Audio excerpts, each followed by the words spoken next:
sur pas mal de choses. Emmanuel Combe, oui, allez-y, et puis Xavier Jaravel. Oui, il y a deux niveaux d'analyse. Il y a le niveau, en effet, politique, médiatique. C'est efficace. La morale, on est sur le champ moral. La sobriété, c'est pas une notion économique. Les économistes, ils connaissent la notion de rareté. Et la rareté existe partout. On joue pas un peu sur les mots, Emmanuel Combe? Non, on c'est pas la comprend même sobriété. chose. Non, c'est pas la même chose. Parce que dans la notion de sobriété, quand on est sur le champ de la morale, la solution va elle-même être morale. En clair, on fait appel aujourd'hui essentiellement pour les particuliers à la bonne volonté. C'est très bien la bonne volonté, il ne faut jamais être méprisant avec la bonne volonté, mais croire qu'on va faire moins 10% de consommation d'énergie parce que chacun dans son coin va être plus sobre, personnellement je n'y crois pas un instant.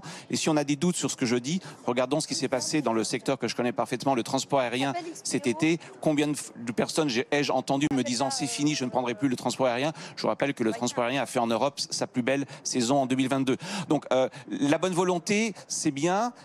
Ce qui me fait un peu peur dans ce discours sur la sobriété, j'aurais aimé entendre un peu le mot rareté. J'aime beaucoup le mot rationnement, parce que le rationnement, c'est une notion économique. Il y a deux manières de rationner en économie, soit par les quantités, directement, ça s'appelle la contrainte, soit par les prix, qui est une autre forme de contrainte. Ce qui me fait un peu peur avec cette notion de sobriété, c'est qu'on met trop l'accent sur cette dimension morale, ou alors sur la dimension réglementation.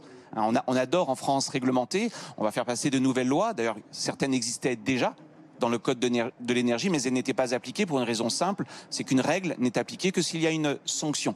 Et il ne peut y avoir de sanction que s'il y a de la détection.